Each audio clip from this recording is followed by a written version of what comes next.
Welcome back to our 2025 SHOT Show coverage here in Las Vegas, Nevada. Obviously, you can tell folks over here are excited. Jason? Excited, brother. Again, another year, another way to see new stuff, so. Matt? I'm totally excited to be here, man. 2 years in a row now, and there's so much stuff I'm ready to get out there and see. Yes, do you know what I'm excited about? I got Brandon over here, man. CF Clips. Oh, no. Brandon? I am pumped, and this microphone doesn't work, so I have to use this one. But yes, I'm pumped to be here and ready to go. All right, let's do. So we got a lot of good companies. We started off pretty good. This is the first day. I'm already losing my voice. So what does that tell you? It's going to be a party. Absolutely. You guys want to do it? Yeah. All right, let's get right to it. All right, guys, here we are at Staccato. I've got Paul with me. Paul, thanks for having us, first of all. And you got some really cool stuff. Tell us all about it, man. Yeah, so this is the P45, obviously the Staccato HD family of products. This is a new direction for us relative to the 2011 platform. Really coming from an end user requirement. End user kind of asking us, hey, could you develop a product really around the Glock pattern magazine? Really based off of their use case, the known energy component relative to their environments. It's a well-proven product within their environment. So they asked us, hey, can you make your pistol run on this magazine? We said, we can give it a shot. So what we did really was we engineered the product around that. So it's really different than just shoehorning a magazine into a gun. This is really the HD pattern family of product is really engineered around the Glock pattern magazine. So we'll kind of go tip to tail, I guess, with it. Obviously, the P45 is our sight block pistol, so it's a 4.5-inch long rifled length. Using about a 1/2-inch sight block out here, it is essentially a 4-inch pistol mechanically, right? So this thing is operating very much like the P4, the mechanical difference being that sight block out on the end. That gives us really a kind of an interesting gain, because at the end of the day, what this is essentially the mechanical reliability and kind of shootability as far as the cyclic speed of a 4-inch pistol, like a C2 or a C, but with that shootability more like the XL. So we're getting that flat shooting aspect, that mass on the muzzle, really keeping that barrel down, quicker return to target or return to zero, and just quicker recovery. The P4, on the other hand, is the 4-inch version. It's just a very flat shooting pistol, a very quick shooting pistol. We are using a 1-in-10 barrel. That's a bit of a change for us, but that's been something we've been rolling through the product line. Ambidextrous slide stop, ambidextrous thumb safeties, swappable mag catch. So basically going full ambi with the pistol. Again, going back to that customer requirement, this is really about building to those asks that they've been asking us for 6 years at this point, saying, hey, could you do this? Can you do this? What about this? It's really us putting all of that into one product at the end of the day. A new host optic mounting system. I don't know if you've seen it yet, but it's okay. Go ahead. Yeah. So it's a direct mount optic system. So what's happening here is the screws from the optic go straight into the slide. There's not a second set of screws. What that is then there's a spacer plate basically adapting you to each of those individual optics. That allows us to kind of remove a failure mode. Obviously, we don't have that second set of screws. You don't have that second failure piece. The second piece relative to failure modes then is that the optic is mounted on the slide, but the rear sight is mounted to the slide as well, independent of that system. So that gives us obviously a second independent backup sight system that is on a separate failure path, really relative to the optic. Did anybody ask for that? Yeah, that's coming from customer requirement, really, at the end of the day. Law enforcement, military side? Coming from that space where, you always have to have a backup, right? One is none kind of game. So this is the really playing into that piece. Ambidextrous mag catch, or a swappable mag catch, not ambidextrous. Series 80 is a big change, right? That's a big difference relative to the 2011 platform, 2011 world. Series 80 has a reputation, no question about it. But you really have to ask yourself kind of two pieces. What was the problem with the Series 80? At the end of the day, it came down to two things in my mind. Really, you have mechanical issues, kind of the grit, the feel, the kind of that piece, or light strikes or failure to fire kind of pieces. The second piece is really a use case we just are not really playing into as much, and that is there was a concern around I need to get to a 2-pound trigger. We're not really worried about a 2-pound trigger in these. Yeah. Not with that defensive pistol. Exactly. So we're building this at a 4 to 4.5 pound trigger, and really we're making sure we build those Series 80 components in-house. So those are wire EDM'd in our process in Florence. Extremely tight tolerances, extremely precision components. We're making sure we're building the best parts and pieces we can to make sure that trigger feel is not changed. and the feedback across the board is once people get it in their hand, it's still a Staccato trigger. That is super cool. And so a lot of time, like we talk about triggers, people talk about drop safety when it comes to 2011 platforms. Tell us about this when it comes to drop safety. Yeah, so we've tested this extensively with both independent, third-party, on multiple levels, as well as internal testing. This thing, we've beat the crap out of this gun, is what I would say. We've had no issues, and that's the answer. Yeah. So it's a game of it's simple at that point. I love it, and I got many questions, but I'm gonna try to keep this as short as possible. Sure. I love that you guys deleted the grip safety. I love that because I personally don't care for it, but it's a 2011 thing, a 1911 thing. Yeah. So this is a very good step in the right direction. It's a big deal. So we didn't just delete the grip safety, we re-engineered the back of the gun. So what happens here is the mainspring's loaded in a different way. The break between the mainspring and the grip safety is different, and some of that comes down to the ergonomics. Yeah. We really massage the ergonomics in the back end of this gun. You can see like all the hard edges are gone, right? It looks so much better than your typical 2011. I could tell that I could go higher up on that gun. So what we did is we didn't lower the bore axis. Obviously, it's still a linked barrel. It's still the same operating system. But what we effectively did was lower the bore axis because your second finger is higher and the back strap of the pistol is higher. So obviously, you're able to get higher on the pistol than you used to be able to. We've noticed guys that shoot 2011s constantly. You're kind of having to duck your head slightly. That's right. What that really comes down to is it's not the grip angle changed. Yeah. The grip angle is still a 1911 grip angle. Bro, I was just gonna get there. Yeah. Okay, Paul. Yeah. How the heck did you guys, because that's like what, 22 degrees for a regular Glock? I think they're 21, 22. Somewhere around there. Yep. But yours is about 17? 17 and a half, yep. How on earth did you do that? Yeah, it's actually pretty simple. It's really just operating really around the requirements. Shoehorning some things together in the right ways, but that goes back to the top end of this gun is completely different. So we have widened this whole frame, this whole slide are wider than the traditional 2011 pattern, and that's because we're living higher in the system. We've optimized the mechanical aspects relative to this. So again, it's not just designing a pistol to take the magazine; it's re-engineering it. So the slide stop actually has a spring under it now. So that's what that's doing is biasing that slide stop down out of the way. So under recoil, that slide stop drops out of the way. That's an important point of difference because that allowed us to open up the mechanical aspect relative to the locking surfaces. Now we have a bigger window to hit, and in getting that bigger window to hit, you just have more time for the gun to do what it needs to do to lock back reliably. Dude, that is so cool, and overall fantastic. One last question to you here. What's the scientific reason for having a dot all the way to the back and the optic up front? Really what that's about is those new offset optics, right? So you get into your SROs, your Armory HDs, pushing that optic back as far as you can allows us to get it further from the ejection port, and then putting that rear sight in front obviously acts as a debris guard and basically a bit of a brass deflector. We've found that by putting that rear sight up in front, it allows the lens of that optic to stay cleaner for a dramatically longer time, so you don't have as much occlusion, as much blowback and debris onto the optic lens itself, so it just stays cleaner and stays more reliable. Gotcha. And I was also thinking this, like, when I just get on the gun, although I know I'm looking at my dot, but still that rear sight is kind of there. It's there. Actually, yeah, it's cool. I feel like it wouldn't be. I know it's up front, but it's not right in my face. And we've noticed that difference really when you present the gun. The rear sights are there, but it's truly passive, right? Yes. It's not in your face. It's not in the way. It's not blocking as much of the lens. Your sight picture becomes a lot crisper, a lot cleaner. That dot is easier to see, easier to find, easier to see because that rear sight is just out of the way in so many ways. Yeah. And I will go and address this myself to anybody who's questioning the sight radius. Well, guys, that's your secondary optic system. That's your backup thing. You'll be just fine with that sight radius. Yeah. So that's your optic system is your primary one. So and for that individual use case where somebody just hasn't adopted optics yet, they just don't, not on the train, if you will.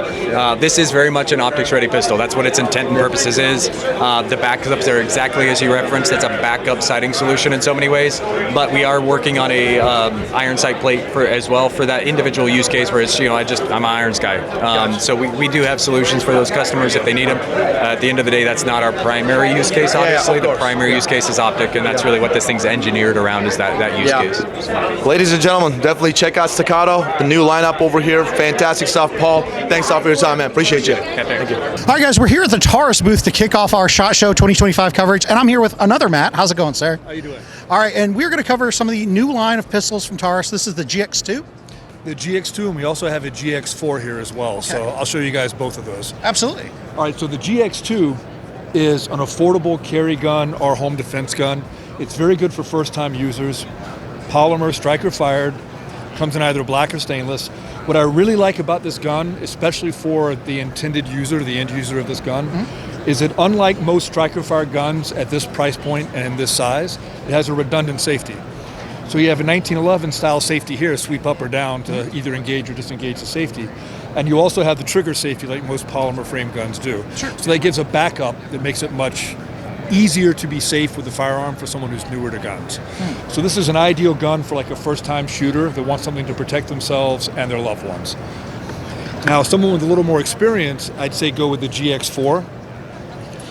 This is a bit more of a premium carry gun compared to the GX2. It has the optic cut. It has, it's just the refinements with a more expensive gun. This is a very good shooting gun. I like it a lot. I'm actually planning on shooting one of these in a class I'm taking on the 2nd, so I'll be able to send you guys some video of that as well. That's awesome, yeah. But this is a really good gun as well. So now, Taurus pistols have been incredibly popular for us. The G2C line, G3C line. And what I really liked when you were showing off the GX2 here is that since, a lot of people, like you said, especially newer people or maybe people with children in the house, they really want a manual safety on there as an extra precaution. But that's very kind of low profile, where if you wanted to rely on just the trigger safety and carry it more like a strike fire, you could just kind of ignore it, right? Like, it's not going to get in the way. And so that's really got kind of a versatility. You can use it if you want, or you could kind of omit it if you didn't. Yeah, it's kind of, you can have two different carry modes with it. You can carry more like a 1911, or you can carry more like a striker fire pistol. That's awesome. And again, you said that this was, do you have like an MSRP that is going to be introduced for the GX2 line? It's right around $300 for the GX2, so it's very affordable. This is actually a Brazilian model of the GX4, but the GX4 is going to be, a little bit more expensive. Sure. But it's for a different end user, right? If I was talking to a first-time gun owner that really didn't have a lot of experience shooting and probably wasn't likely to do much more than familiarize himself with a gun, they want something that's going to be dependable if they store it for a long period of time. They don't have to worry about it, but it'll go bang when they need it to. I would definitely recommend the GX2. And I think that's important because there's so many people out there who buy their first gun and they take it to the range one time, and then they probably do put it in a drawer or a lockbox, and they don't touch it. They're not someone who goes out and trains with it all the time. And you need something that you know is going to be reliable, even if it's kind of been sitting ignored for 6 months or 12 months. I definitely recommend that people go out, train with your firearm. You want to be proficient, and that is going to be the thing that keeps you more safe than what gun specifically you have, is knowing how to use it.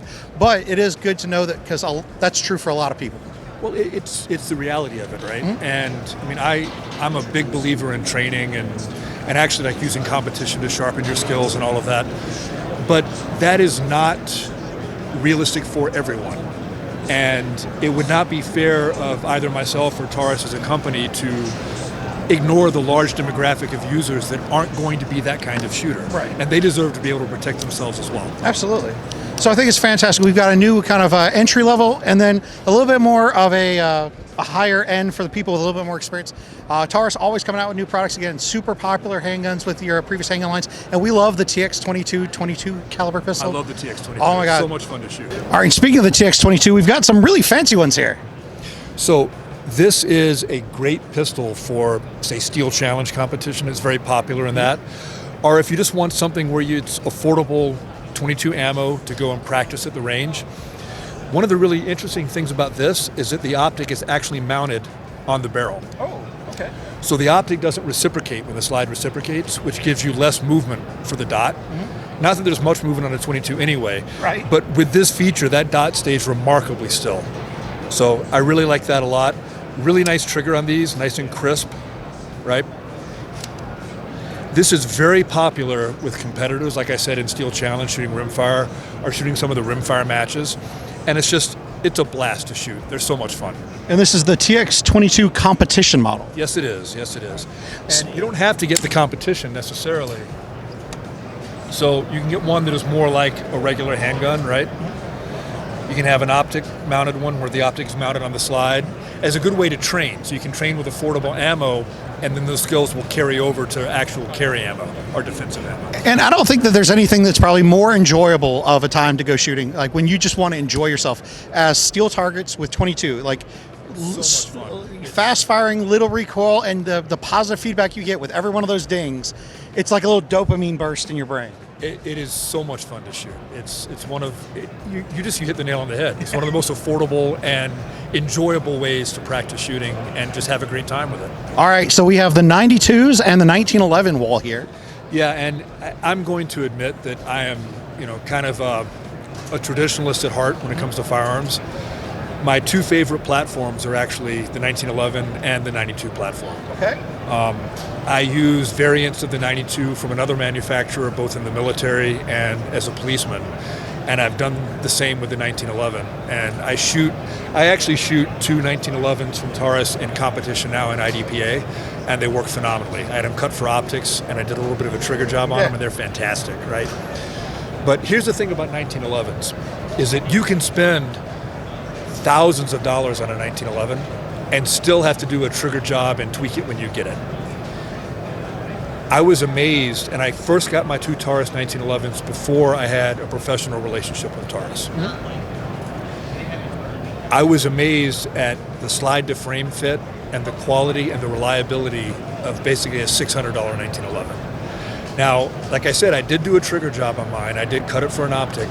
But quite honestly, I would probably do the exact same thing with a $6,000 1911. Right. I mean, so 1911s are just one of those things that they require that personal touch. Yes. like it feels like out of every handgun model, 1911s are the ones that like you just really need to have everything just fit so properly, and it can even vary a little bit person to person, like with absolutely. the trigger job and everything.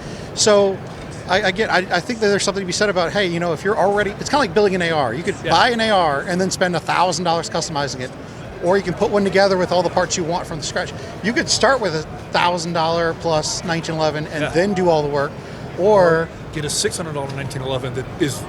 And here's the thing about the two I've gotten from Taurus, and this has nothing to do with the trigger job I did. Mm-hmm. This has everything to do with the slide to frame fit, the barrel link, all of that work that has to go in to make a good 1911. I have literally never had a malfunction with those 1911s, and I've shot them seriously in competition for a year now. That is an amazing testament to a $600 1911. Absolutely, yeah. Especially in 9mm, right? Because 9mm 1911s tend to be finickier than 45s, and it literally has never malfunctioned on me. And the thing that I really love about these 1911s, especially at a $600 price point, is, and I mentioned the frame to slide fit before, which is phenomenal, but also the geometry of all the pinholes is correct. And that's something people don't think about when they get a 1911, but a lot of 1911s, especially the more affordable ones, that geometry is off and you'll never get them to run right. You obviously care deeply about the 1911 as a platform. I would say the next thing we're going to cover, the 92, has a special place in my heart because being the age I am, it's the gun that every 80s action movie guy had, the 90s action movie. Riggs gun. I mean, to me, it's like, when I think back to like, Die Hard and a lot of classic action movies, like this is the gun the hero uses. Well, in the two greatest Christmas movies of all time, Lethal Weapon and Die Hard, they had... Lethal Weapon is a Christmas. It is a Christmas movie. Yeah, there's a tree in the house. It's a Christmas movie. This is, in many ways, like you said, the iconic action hero gun. Yeah. Right? And when I joined the Army, I was at the tail end of the 1911 for the units I was in. So the beginning of the 92 for a long time. Yep. And as a policeman, because after a while I got off active duty and I was still in Special Forces in the Guard, but I was also a cop in Chicago. And I carried a 92 in Chicago for years. And it's a great gun, right? The really cool thing that I like about the Taurus version of the 92, and I'll show this to you guys real quick, is that it is a frame-mounted safety that actuates like a 1911 safety. Okay. So it is possible to carry this gun cocked and locked like a 1911, or use that as a decocker, and you can carry it more like the traditional way of carrying a 92, where the safety is off but the hammer is down. So this gives you that option, which other versions of the 92 do not. And that's a phenomenal thing, I think. I really like that a lot. Yeah, anything that adds versatility and options for the end user, I am a huge fan of. So your ability to carry it in the stage, the condition, right, that makes you most comfortable, whether that be hammer down on a loaded chamber or cocked and locked. I mean, that's phenomenal. The other things I like about the 92 design is if you look at the grip angle, it's pretty much the same as the iconic grip angle of the 1911, which to me seems to be the most ergonomic. Like, it's just John Moses Browning got it right. You hold the gun and it wants to point correctly. So I like that. And the other thing that is really cool about the 92 design is you have this open top slide. Yeah. Which prevents a lot of common malfunctions. That's the super iconic kind of Beretta appearance, right? So many Beretta handguns have this cutaway top slide, and like you said, I mean, when you think about ejection failures and all kind of things, like this is just so hard to get to do that because there's so much space. Yeah, your ejection port is basically the entire length of the slide, which is nice. Plus, you can do the really cool action movie press check from underneath. Now, I think when you mentioned the grip angle, that's an interesting thing because I think that is the cause of why so many people gravitate toward a specific brand. Like, you have SIG fanboys, you have Glock fanboys, you have 1911 fanboys, and I don't mean to use that term in a derogatory sense. I just mean that you are fans of that platform. Right, you're an enthusiast of that particular firearm. But I think that subconsciously what people aren't realizing is it's the specific grip angle that's drawing you to that. So if this is what feels natural to you, you gravitate toward that. And I think that when people talk about how much they love SIGs, what they're not realizing is what they really love is that grip angle. When you really like the Beretta, what you don't realize is you really like that grip angle. Absolutely. And I mean, you can't go wrong with either one of these designs. Like you said, they're iconic. I mean, they're classic firearm designs. Hey guys, we're going to take a moment to interrupt this content to bring you a word from the sponsor of this video, Sonoran Desert Institute. Now, of everyone at Classic, I've probably built the most guns myself, and I know a lot of you guys out there like to work on and repair your guns at home as well. If you're looking for a way to take that hobby to the next level, Sonoran Desert Institute could help.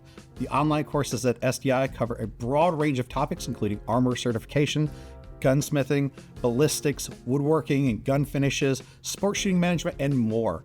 They even send tools and materials directly to your home so you can get hands-on training while you're covering this coursework. So if you're looking for a way to get an education that you could actually apply to your job or start a new career, definitely contact SDI at 480-999-4767 or visit sdi.edu. We are here at one of our favorites, especially my favorite, especially for everything that they provide and then how it comes together. Joe, first of all, LMT. What's up, brother? How you doing? Of course, officially nice to meet you. Yeah. For sure. You're more company with the team, but I'm the new guy. So, of course, my first introduction to LMT was definitely on the more, not commercial side, but of course seeing here and everything that you guys got going on. Sure. Mars H. Yep. I mean, every heavy barrel, what we did with Golden Weapon, that meltdown of the upper. I mean, Yeah, man. the piston and the DI. Yes. The DI made it 1,001 rounds. Yeah, it was like the third highest at the time. We were pretty impressed with that. Correct. And then the piston could have gone. The piston could have gone if it wasn't for that detent. Yeah, little detent, yeah. If it would just turned maybe horizontal and not vertical, it would have definitely done it. So Can you for tell sure. about how good the LMT uppers did? Yes, 100%. So, I mean, bring it on. Brother, what do you have new for this year, man? Well, so new, there isn't really a whole lot except for this dude right here. Oh, well, I mean, All right. I mean, we're standing right here. So this one's going to be a little bit different than our standard Mars H lineup. Okay. This is the MRGGA for SOCOM. Wow. So 14.565. Got a lot of punch in a small package. It's still our traditional MWS with an MRP upper receiver. Okay. So you can still swap this out and put a 16-inch 308 barrel, and that's exactly what they wanted. This concept of a quick barrel change gun or quick swap caliber gun isn't new, but SOCOM is really pushing forward with it right now, advancing warfighter lethality. So what we got here is 14.565 with an updated forward assist upper. So that's something that we haven't done in the past. The whole, Eugene Stoner video, you could probably roll that in as B-roll or something like that. And then full auto rated. So this is a select fire weapon system. It's got our trigger in it. We use some Magpul components. We got some special rail scales on here that we work with them to develop just to help keep this gun a little bit cooler because it's a full auto weapon system. So far it's running good. The trial is still going on. It's one of the longest ones that they've run, and we're very happy with the performance so far. That's awesome, man. And you guys are known for your performance in that area, especially the monolithic design, how it all comes together, the strength just in the rail system itself. And that to me is like bar none. So like you guys really take the cake on that and are industry leaders in that for sure. And this weapon system is kind of the big brother to the Spec War, which we've had for a few years now. That it's an industry favorite, and that weapon system was also developed for special warfare fighters to help them with their lethality at night. So putting those lasers on there, shooting either passive or with the laser.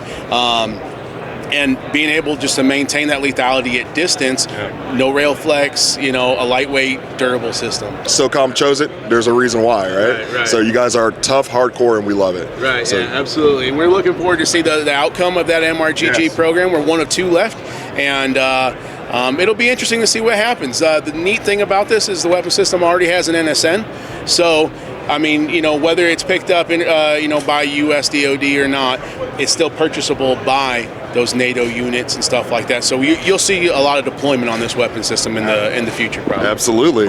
And guys, it's been real. LMT guys, Joe, we appreciate it, brother. Absolutely. Thank you so much. Absolutely. Absolutely. Thank you. Here we are at Glock. I've got Ashley here with us, one of the Glock's competition shooters. Is that right? Yeah, member Team Glock. Yeah. Awesome. Pleasure meeting you. And you've got something brand new that's called COA, right? Tell us about it. Yeah. So right here, as you can see, Glock is offering an exclusive package with Aimpoint, and we have a COA red dot on here. So what makes this unique is that you can purchase this pistol with the red dot already installed from the factory. That is cool. Yeah, and so also with this red dot, we have what we call an A-cut interface. So the way that this optic is installed, it is sitting deeper in the slide. So it's going to give you that extra durability and reliability. If you're running a ton of rounds, that thing is staying put, That is so cool. So, okay, we all know in the industry, when it comes to red dots, even if you get that blue Loctite in there, sometimes those screws kind of walk out after you shoot so many rounds, different calibers, plus speed, plus ammo, all that stuff. And with A-cut, you guys kind of solved that, like the Aimpoint did. Yeah, it's getting in there. It's staying locked in, Yeah. I love it. So we were looking at it yesterday at the range day. It is so simple. It's not your acro cut. It's something different. And it's almost like effortless. You guys use some, like Aimpoint, obviously, some genius engineering to keep that thing stay put, and it doesn't move at all. And also, how cool does this thing look? Look at it, man. Yeah. Tell us about some of the specs on this red dot alone. Yeah, so very simple with this red dot. It's a 3.5 MOA. It has a red reticle in there. Its runtime is 50,000 hours at a... Does it take the CR2032 battery? Yeah, standard CR2032 battery comes installed with it. Yeah. And you know what I liked about this, Ashley, the most? So it has these buttons over here. No, Aimpoint guys were telling me. So they kind of lock themselves out. Like they get locked after a certain amount of time. So you got to press once to unlock and then dim it, or press once to unlock and then kind of increase the brightness, which is really cool because it can be rubbing out against your body, and unbeknownst to you, you're kind of dimming or brightening your dot, which is not good. So I love that. It's simple. Sometimes simple is the best, and it works. Yeah. I had a lot of fun shooting it yesterday at the range. Yeah. Same here. And if you look at the other optics out there, like the Aimpoint Acro, right? That is a little bit different looking than this. And I honestly love that you guys collab with Aimpoint and came out with this slim design, yet super cool looking, and also that 25% perceived increase the window size, glass size. I really, really love it. You guys killed it. This looks really, really good. So this is only available with which pistols? Yeah, so we offer in limited quantities with 5 of our Glock pistols. So you've got the 43X, the 48, the Glock 45, the Glock 47, and the Glock 19 Gen 5. Gotcha. Well, all the guns that I personally love and actually use. And I will go ahead and say this is my personal opinion. Comment section, you can attack me if you want. I don't care. This is, at this point, the best close emitter red dot I have used. I mean, I don't know about the whole, like, obviously durability will be tested, right? It's brand new, but it's coming from Aimpoint. Come on. So this is going to be very durable. But looks-wise, the efficiency-wise, I think this is absolutely incredible. I'm super excited that Glock went ahead and collab with Aimpoint, Yeah. and then look forward to actually getting one myself. So, Me too. thank you. Me Oh, you too. too. All right, Yeah. cool. Thank you, Ashley. Thank you for your time. Yeah, appreciate you. Thank you. We're here at Franklin Armory. Always excited to come here to see what I got new, and I've got Dan with me. How's it going, sir? Man, good to see you. Good seeing you again. So we've got a couple new products that we're going to go over. We got a whole bunch of new products to go over. It's All right, been a let's- busy year for us. Let's do it. Let's All start. right. Well, let's start with our 3 newest triggers so far, right? This is the Sexy Beast right here. FN Scar, right? People have been asking for it for a long time. Took our engineers a little bit to get it right, but now we have it. Had it out at Range Day this year. Super fun. So it's awesome to see that y'all are adding more platforms to the list. You know, we've got a bunch of really popular things, and we've got checked another one off the list. Absolutely. Not only checked it off the list, this runs light to heavy. So 15, 16, 17, and even the 20. Awesome. So you got kind of a one fit do all. Absolutely, absolutely. Then, you know, we have a lot of feedback from our customers, and that's what kind of came back to this next one. On our AR side, we just released the AR Elite trigger, which has interchangeable straight and curved trigger bows. We got feedback saying, you know, my OEM buffer spring works just fine, right? I don't need that. I don't like the ambidextrous stuff. I like my mil spec style, you know, selector paddle. Sure. We looked at the numbers and realized we could actually help people get into the binary market a lot easier, a lot more affordable. AR Essential. Opened up for a whole new market of people who maybe this is a better price point. That's so now right. you can get into binary style a little bit easier. On that same front, 22 EZ. We've been making a Ruger trigger 1022? for the Ruger 1022. You used to have to do a little tinkering. Never knew what you're going to get with the tolerances on the housing. Well, then we're going to make a housing for you. Make sure you get that good quality, optimal housing. Polymer, really strong and rugged. It's already assembled. Pop 2 pins in, 2 pins. I assemble this in less than a minute. You'll be plinking in binary style, no time at all. So that one's actually fantastic because I tell you what, while I have not done the Ruger 1022 trigger, I have worked with the PC Charger trigger, and it's a little bit of work, you know. I mean, to take things out of the housing, put things into the housing, and to have a Ruger 1022 trigger that's just like, I think you used the phrase turnkey earlier. You just turnkey. pop it out, Well, put it in. You read my mind, because the popularity of our Ruger 1022 triggers made us realize that we want to get into the game. The 1022 market, right? okay. So we came up with our own Franklin Armory F22. All Comes right. configured in a pistol and rifle configuration.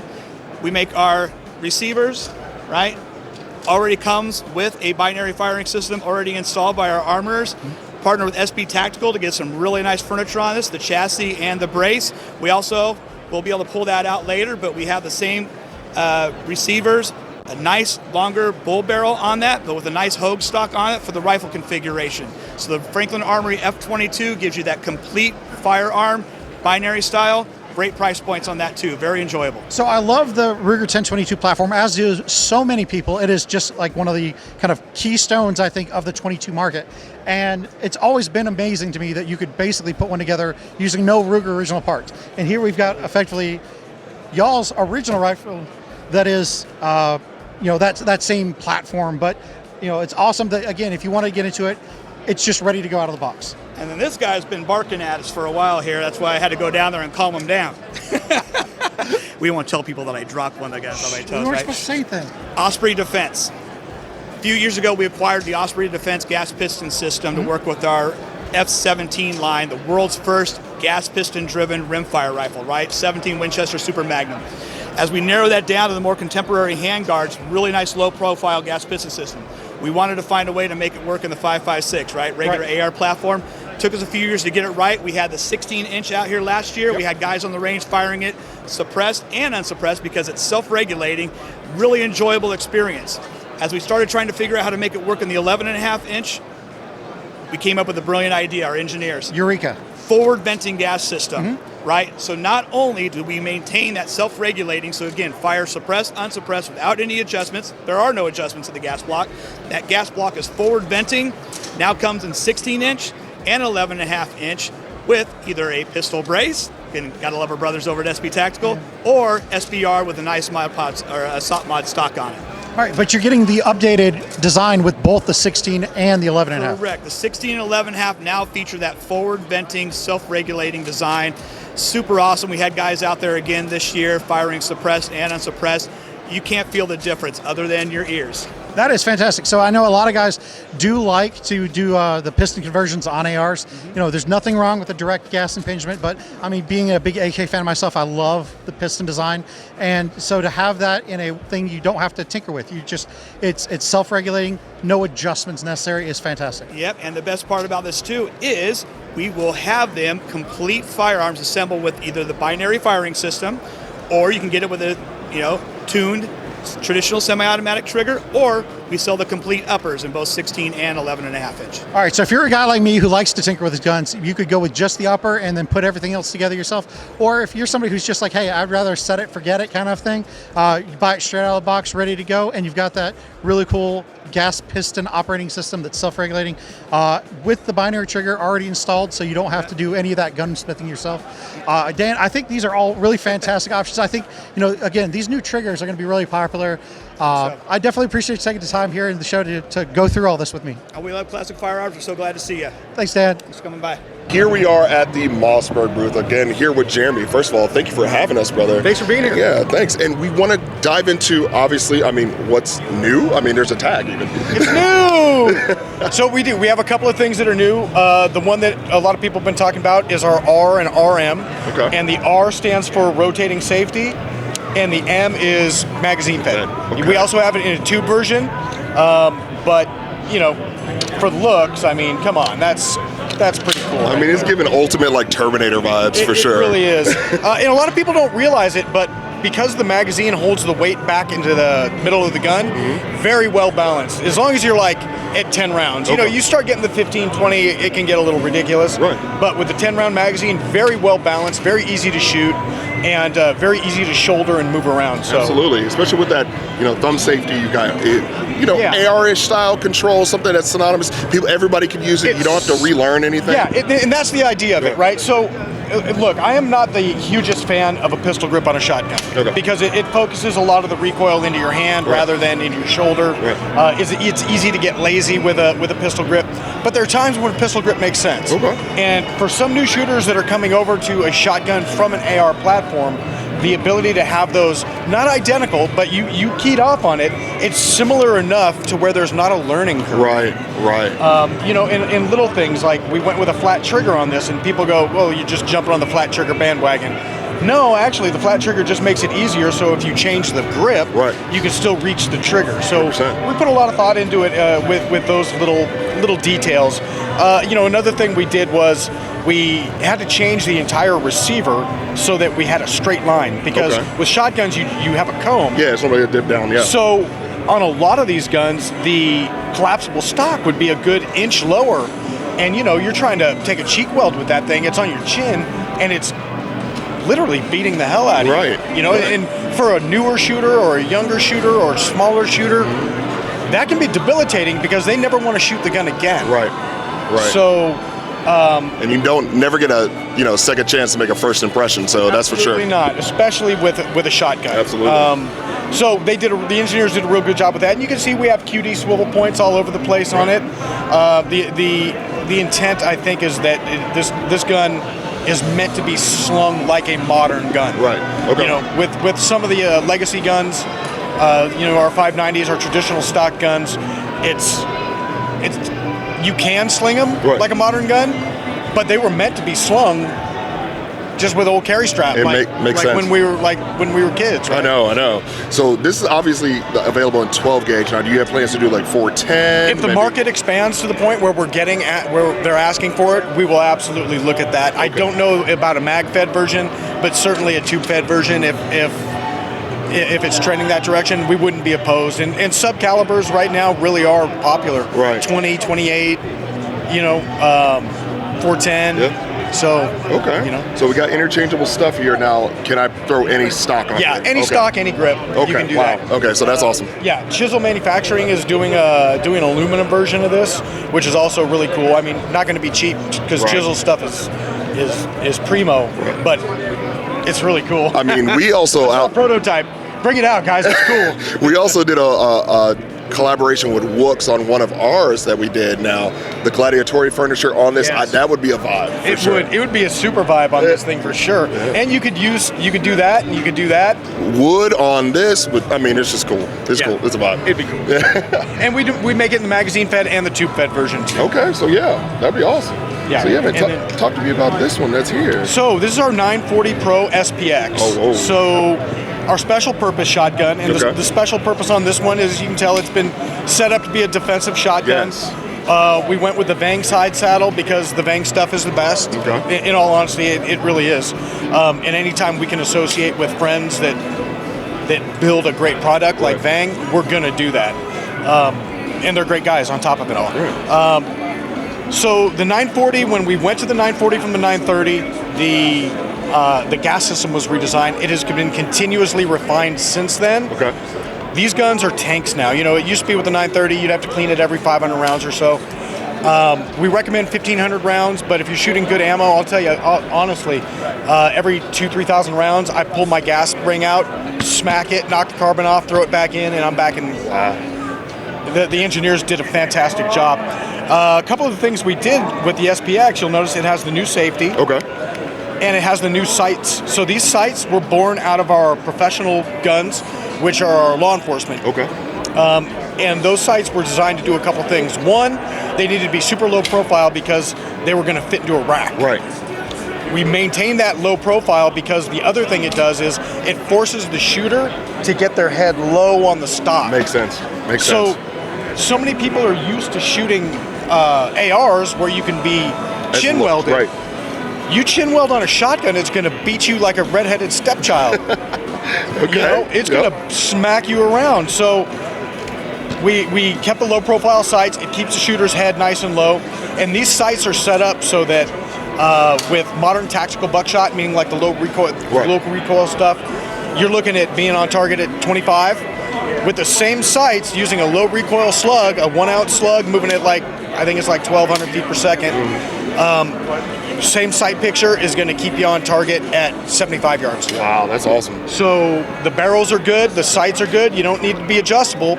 If your barrel's good on a shotgun and your ammo is good, you don't need adjustable. That makes sense. Because you're not imparting spin. You're not. Any of these rifle things you're literally pushing it out in a straight line. Right. So if your barrel's straight, the only thing you have to worry about is the round dropping. Yep. Makes sense. And if you'd like, the whole rear sight pops out, and you can put a red dot right in there. RMSC direct mount. Oh, so it's already cut for an RMSC. That whole the rear sight pops out. You can put a Holosun 407K in there. Okay. Money. That's awesome. We also redesigned the forend. So the forend, a lot of thought went into it. Right. So a lot of our competitors, they make beautiful guns. Right. They do. But sometimes form takes precedent over function. Okay. This gun was designed as a defensive shotgun, period. Full stop, full send. You'll notice that the QD cup is far away from the M-lock. That makes sense. And that's because we figured, remember how we talked about modern slinging techniques? You're going to run a tactical 2-point sling on this, like the awesome Blue Force Gear sling. You're going to be running a light up front.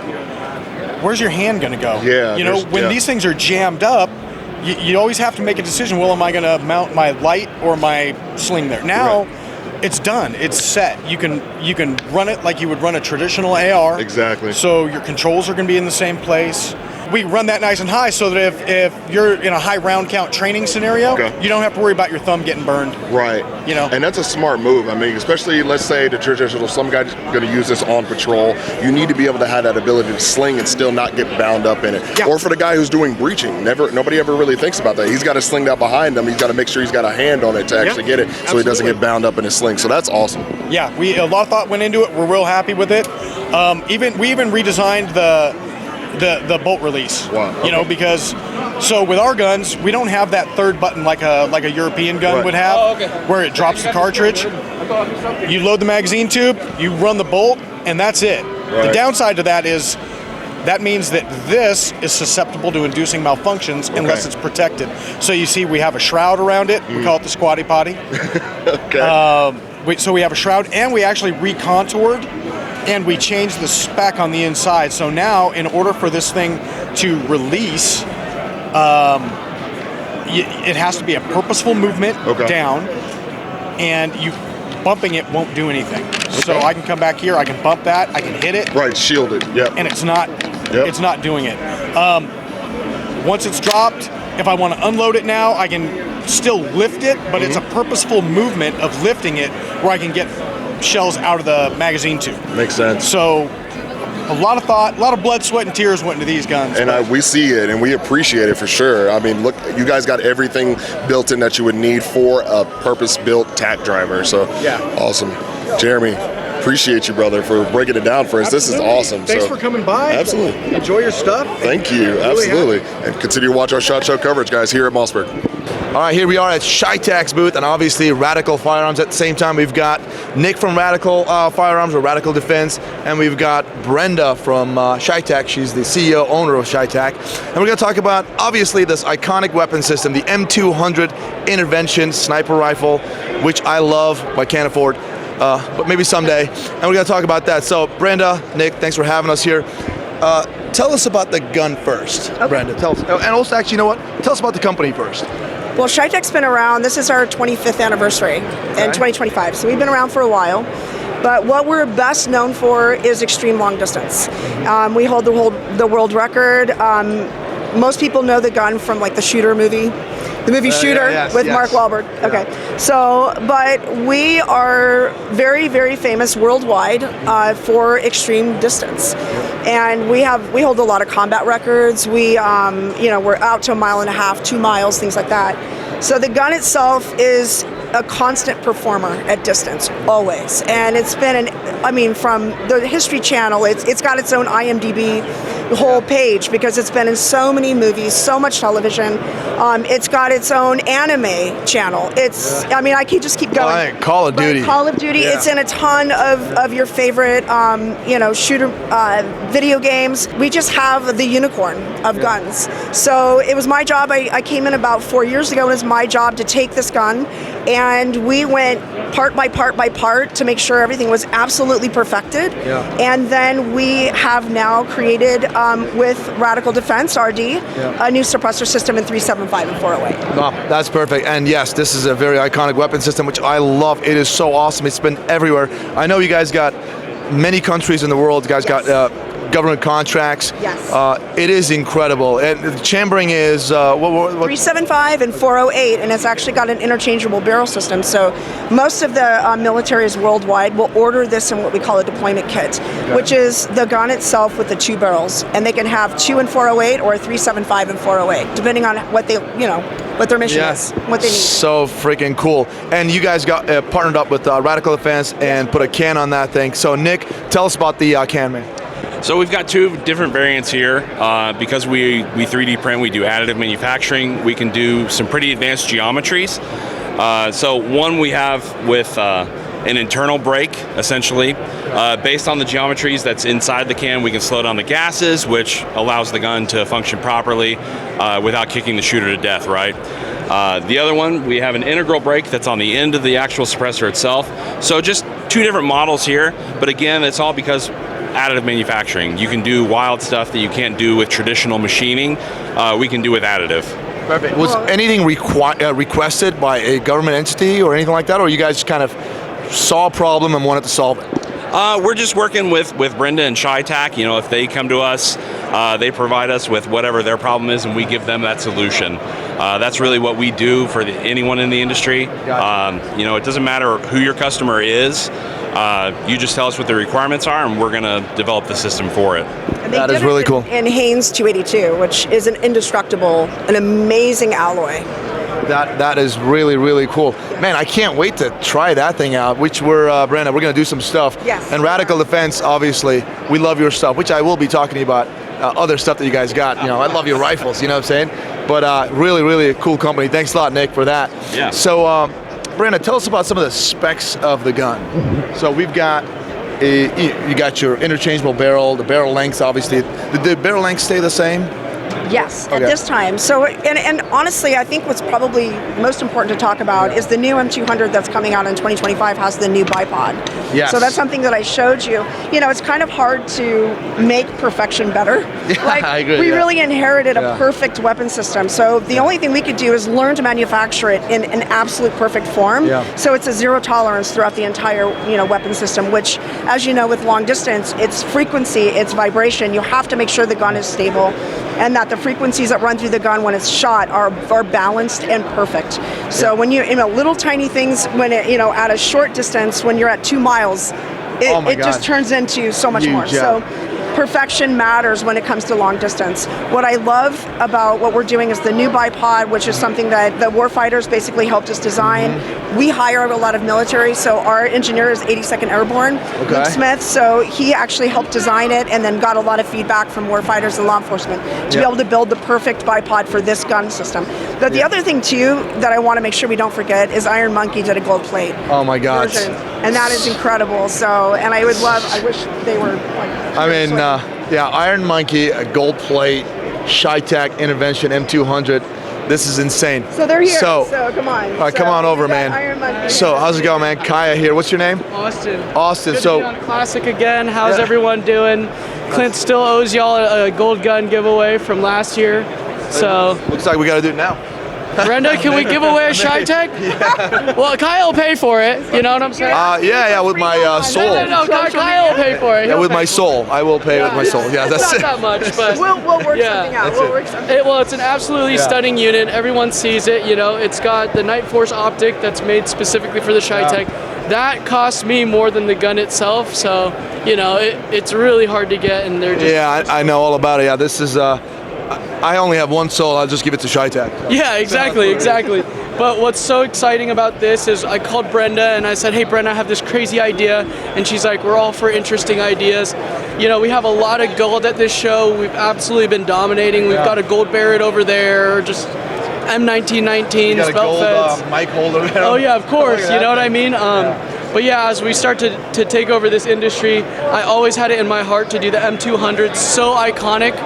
From Call of Duty, everyone grew up playing Modern Warfare, so you have to do the M200 intervention. So this is the ultimate package because in Modern Warfare, which every single guns I have, they're all gold because I'm that good. Oh, hello, shooter. I'm not, but he is. So this is if you don't know, Brenda, this is, if you have a gold gun in Call of Duty, that means you are incredibly good. And I can tell what you're doing there, so which is awesome. Yeah, I'm Asian, so we play a lot of video games. Shocker, but obviously, obviously we did the intervention. It's a stunning piece. I'm still working on the IRL 360 no scopes. Didn't Clint try something like that? We did a collab with Demolition Ranch. Shout out to Matt, and we were obviously trying to do this whole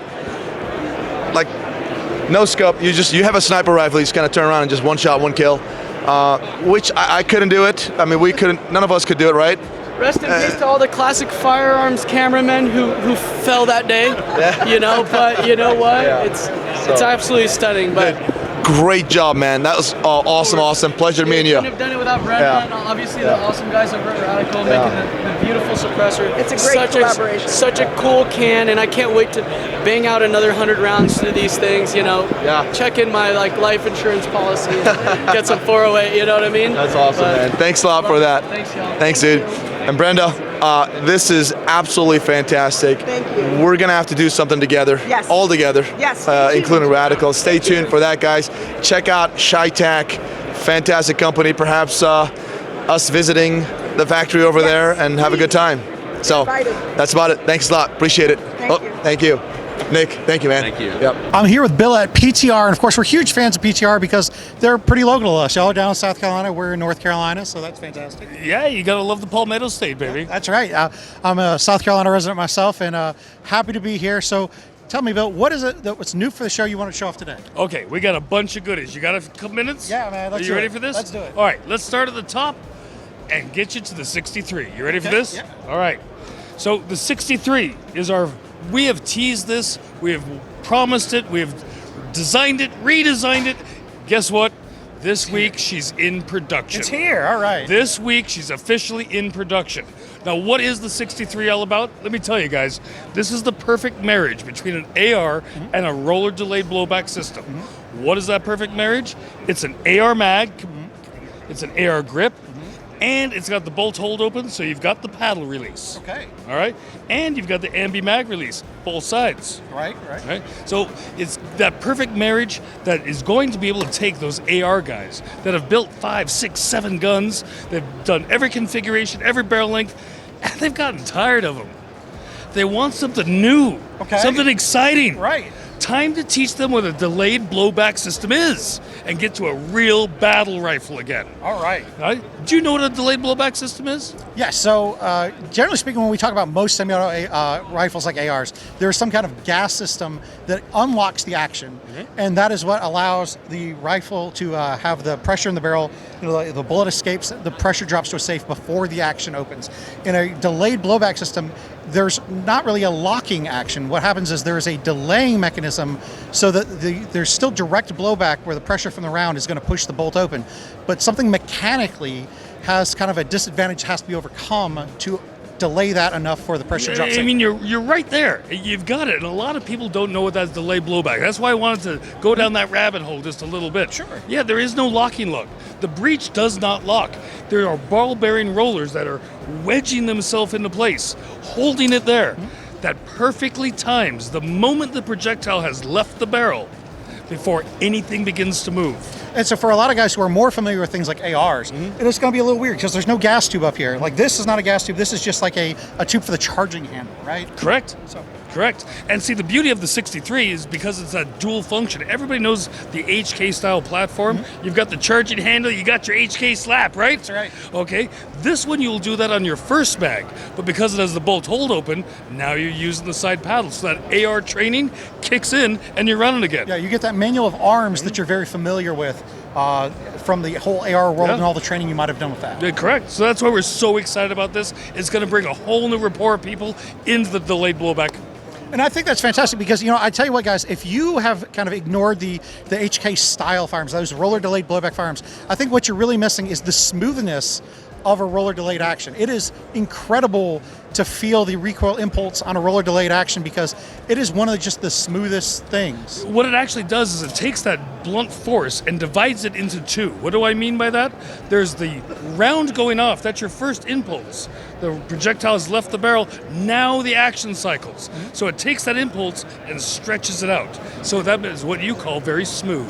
Yeah, so it's one of those things where kind of like, from physics standpoint, you're not lessening the recoil forces, but you're putting them over a longer period of time, so the perceived recoil feels less. Correct. That's it. You nailed it. Well said. Thank you. All right, now let's move on to the next most exciting thing. So, we released the vent suppressor line. Right. And when we released every single one of them, vent 1, vent 2, vent 3. So that's our 308, our 9mm, our 5.56.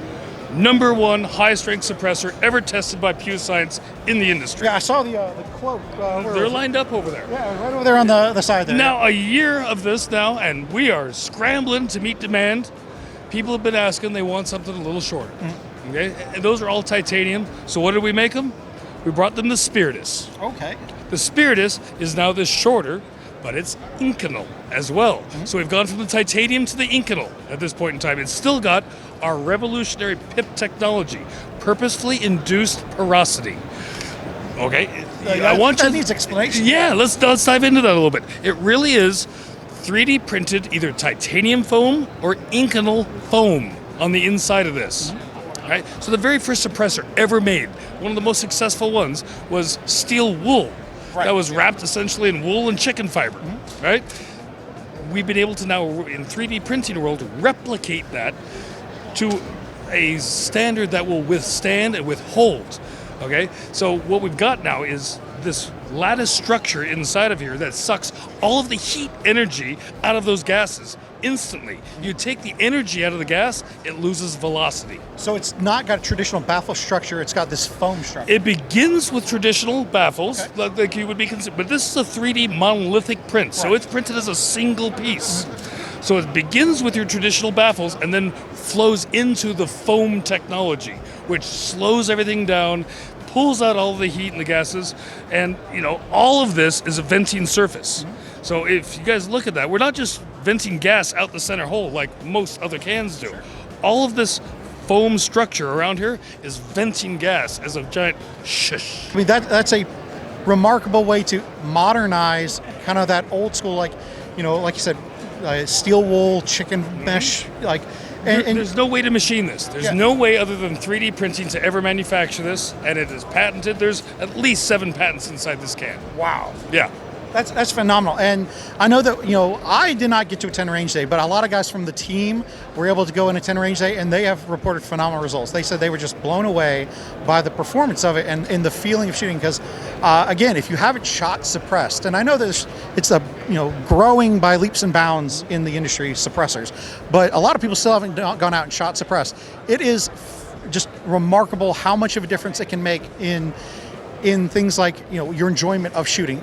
Obviously, it does not change the fundamental mechanics of taking your rifle out, but how much you enjoy taking that rifle out. All right, let's make an example for you. Yesterday, we were at the range day, of course, freezing our bippies off, taking care of all of you, but we were shooting chapped and everything. 9 millimeters, 7.62 by 39, 5.56, and 308s. I never put in air pro.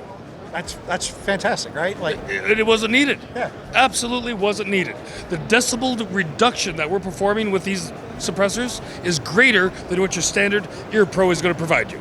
And it's always really cool when the action of the firearm manipulating everything is louder than the report of the firearm. Or, what's really cool, I think, is when the steel target ding is louder than anything at your... 10 times louder. I mean, to exemplify that, we put 2 bolt actions out there as well. We had a 300 blackout, and we had a 308 bolt action on either side. So after they shot the semi-automatics and listened to them, now I said, now do you want to hear just the suppressor? And we'd take them over to one of the bolt guns. Yeah. And then they could hear just the suppressor. Their jaw would hit their chest, and they would walk off with a grin from ear to ear. Right? That was why we were there. That's awesome. And then we had one more thing on the table. We do have one more.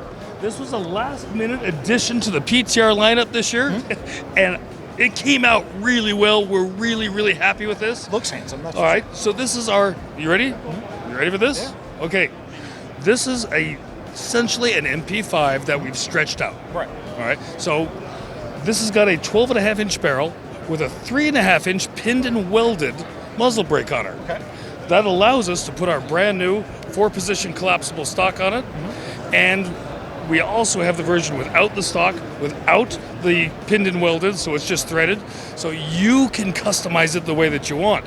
But that is one sexy girl right there. And I tell you what, so PCCs, pistol caliber carbines, are certainly something that we've seen a lot of growth in, but one of the problems is so many of them are direct blowback, so there's no delaying mechanism, there's no locking mechanism, and it can be a really harsh recoil impulse because you just have that bolt here kind of slamming rearward, and it's at safe pressures, but it is a jarring impulse. And so to combine the pistol caliber carbine world with something as comfortable to shoot as the phenomenal renowned smoothness of the MP5 means that you're going to have such a better shooting experience. Yeah, and you couple this with our Vent 2, so you don't have the pinned and welded, you've got the threaded version, you put the Vent 2 in there. It's movie quiet, literally. John Wick himself would be jealous. So do you think that you would do some kind of like an SD version where it had an integrally suppressed, like non-removable suppressor? We may talk about that before the year's over, but I'm just going to leave it at that. That'd be pretty cool. Well, I tell you what, Bill, I really appreciate the time here at PTR. Guys, again, super fans of PTR, being that they're kind of hometown heroes for me, at least. Super happy to see all this out here. And Bill, appreciate your time, sir. Absolutely, my pleasure. Thanks for coming out. Thank you. All right, and we are here at the Smith & Wesson booth. Of course, the big blue banner, our girl, Julie. First of all, good to see you again, my dear. Pleasure. Always good. Good to see you. And of course, we had to talk about the new stuff or things that have been reintroduced, redone, like this model. From a long time I know, ago. right? Like, we got some stuff going on. Yeah. So tell us about it. Yeah, well, we were in the lever action business like a couple hundred years ago. We came out with the model 1854 last year, and we have some new upgrades this year with the Stealth Hunter model. Okay. So this is a classic design with some modern elements, but we've added to it longer Picatinny rails, so you can add a variety of different All the optics. Exactly. We've got a more significant handguard here, so you can mount all the things that you want, All right? the lights, lumens, lasers, all that jazz. Exactly. All black, which is nice and tactical. 16-inch barrel, threaded, thread protector. Ooh, okay. So you can be a little quiet if you want to. Okay, chambered in what though? So we have 3 offerings: 357, 44 Red Mag, and 45 Colt. Awesome. Everything to be run suppressed. I love it. It gives elevated vibes. And what's great about this is it pairs so well with so many of our classic revolver lines. Okay. So if you've got a 357 revolver and you want to carry it, now you can match up your lever action. I'm into it. Yeah. I'm into it. So this is really neat because it can be used as a hunting gun for shorter distances. You keep everything in 100 yards and you're good. Nice and handy. But also something for states that can't have the high capacity That does make sense. situation. For all you folks behind enemy lines, we pray for you and we send help, but this is what we got for you. and the other great feature with the lever action is it's got a large enough loop and it, theoretically, it cycles really smoothly. So, yeah. Awesome. So, again, these are awesome. Lever guns are a vibe, and for sure, Smith & Wesson synonymous with that name. I mean, you've got it right here. Duh, that's a no-brainer. So I feel like there's some pistols and stuff that we got to look at. I mean, you're back, right? I'm just saying, you don't just wear a jersey for nothing here, for sure. Let's mosey on over. All right, Julie, we're over here in the pistol section. Your bag, your game, and so you got to run me through what you got going on. I never thought this would happen. Really, we've been making polymer frame MMPs for a while. We've been making metal frame MMPs for a while, and aluminum. This is the first ever steel frame. Steel frames. MMP. You got some heft. You got some weight. Yeah. I'm not going to ask the weight specifics. Just know that it's there. You can feel it. It's hefty. And it's got great balance still at the same time. This one's souped up. This is going to be a limited run, actually. Oh, wow. This is our spec series version, so you've got a compensator that can come off if you so choose. It's optics ready. It has a really neat magwell. Okay. This doesn't matter for me so much, but someone with your hands, you're going to appreciate that little checkering on the magwell. Absolutely, because I shot her guns and they are form fit for her. So I'm just saying. And it's beautiful. It's going to be really exciting to see what we do with these in the future. Absolutely, and of course, optics ready, folks, for all the dots that you could ever imagine. If not, they've got a plate for it, I'm sure. Yeah. So I mean, just look at it. This thing's awesome. You got to feel it. Here, I'll trade you. Oh, look at that. It feels amazing, and you should probably get you one because I know first of all, wow. Yeah, aluminum trigger.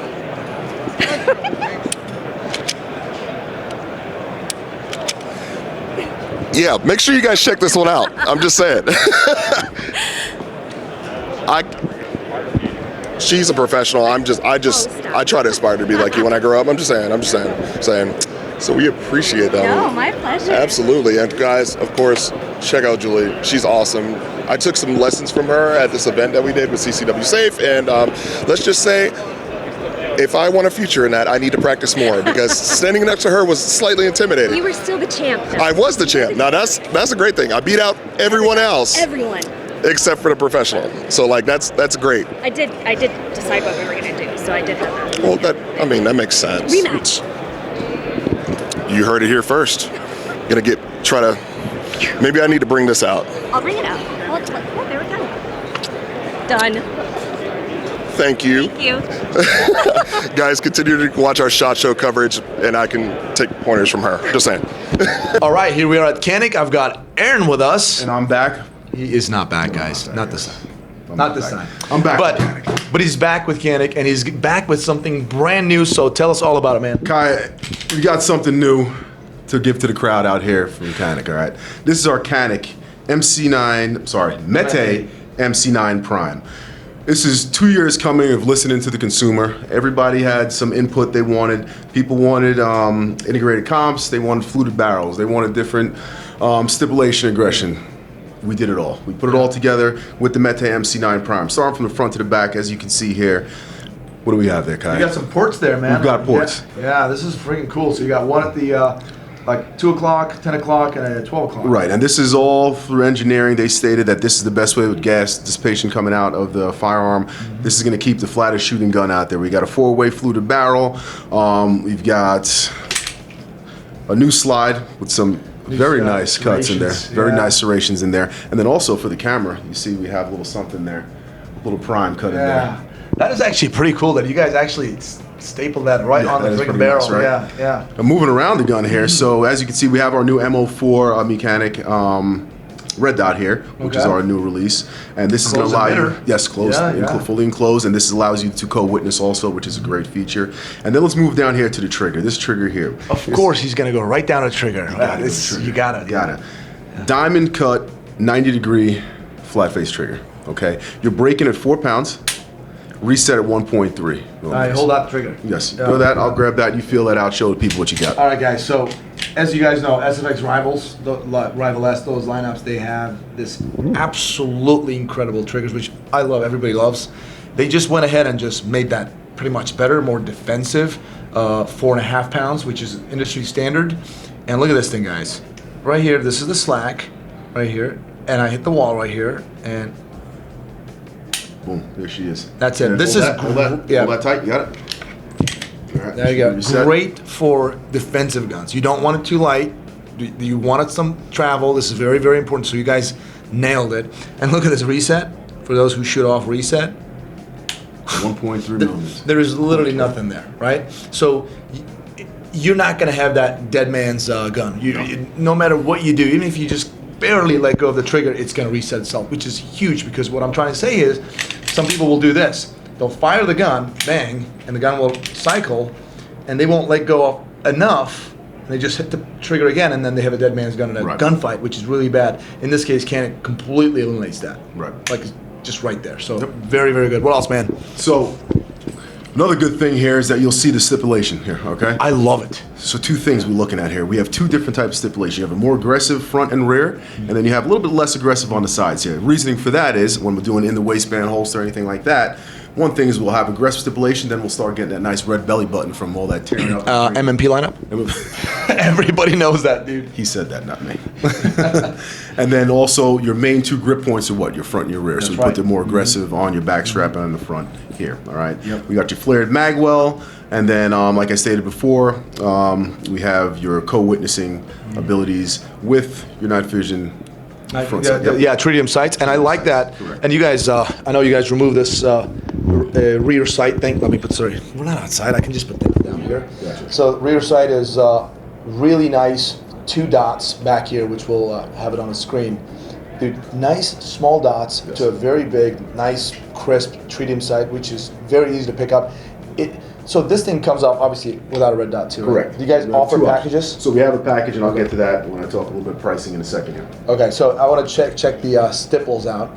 Dude, it feels really, really good in the hand, man. Wow, this is like ergonomically great feel. Yeah. I mean, the engineers did an amazing job with this. Yeah. Amazing job. The mag catch button, really good, like very crisp. It's a nice, good pressure. You're not gonna have inadvertent activation. It's got to be very intentional. I like that.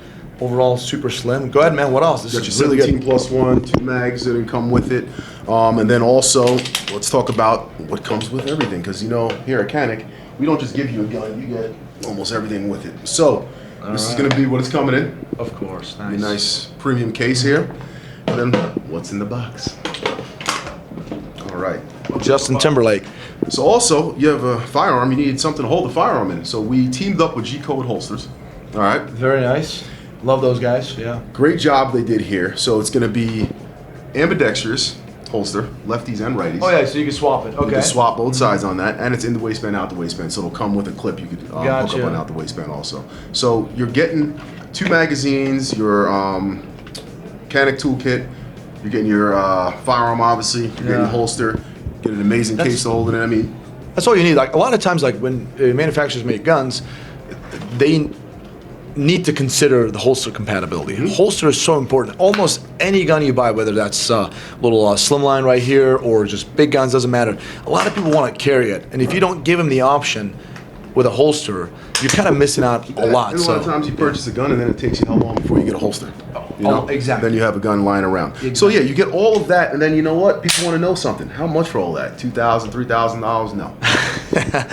How much Without the red dot, we're looking at right around 600, so 649. Okay, so that's the MSRP. MSRP 649. With our Canik MO4, you're looking at right around 800, so around $849. That is an amazing price point that Canik's bringing to the table. And yes, you did not misunderstand what I just said, I said exactly that. Yeah, no, that's very good. With the red dot, $849, $649 without. Yeah, with a closed emitter red dot tritium sights. These sights alone, guys, I'll tell you, they're probably like $150 minimum if you want to buy it yourself, probably more. That alone right there. So overall, and this trigger, dude, wow. Okay, this is awesome. So $800 some just for this. You can't go wrong, brother. Dude. Congratulations. This is congratulations to you. Because you listened. Oh, that's right. I'm the one who's getting this. Yes. All right, cool. So what about some color options? Do you guys just have... right now we have black, so everything's going to be in black as of right now. So you'll have the two options, with or without red dot, and in black is what we're doing. Perfect. And offerings when it comes to, like, when is it going to be in the market? So probably about a month we'll be on the market. All right. Ship. So get to your local gun stores, put your pre-orders in. About a month to be able to get out there and get your hands on one. This is really good. So Class Firearms going to get one of the first ones, of course? Of course. You guys know that. All right, well... Put this thing through its paces. I can't wait. Aaron, pleasure, man. Thank you. Appreciate it. Thank you, guys. All right, guys. Day 1, part 1 in the books. Keep watching. We're going to have some more coverage because we're not even done for shooting today. But not at all. I mean, how exciting has it been? Bro, it's been awesome. We've been everywhere. Yeah, how do I get to the bar? Oh, you just turn around and look at the camera. Yeah. Cool. What's going on here? So, yeah, I mean, a lot of exciting things so far. I was really happy to get to talk to the guys from PTR and Franklin Armory. Looking forward to filming with some more coverage. You know who that is? I was going to do it, and I didn't do it, and Ryan can back me up. Zastava. I went there. I was going to do an interview. I was like, you know what? I can't do dirty to Matt. Thank you. I appreciate that. Big ups, man. Big ups. Hey, and don't forget, check out CF Contest because there's always cool stuff going on over there. Dude, cool stuff going on. And we just talked to CheyTac in the future. Just to let you know, some cool stuff's going to happen there. Maybe a little intervention action? Yes, M200. Hey, I mean... No scope 360? I don't know. Check it out, CF Contest. Stay tuned for the continued coverage of SHOT Show. But guys, we are going to go get something to eat, and then we are going to be right back on that showroom floor. Cannot wait to get out there and see what else is there. Let's do it.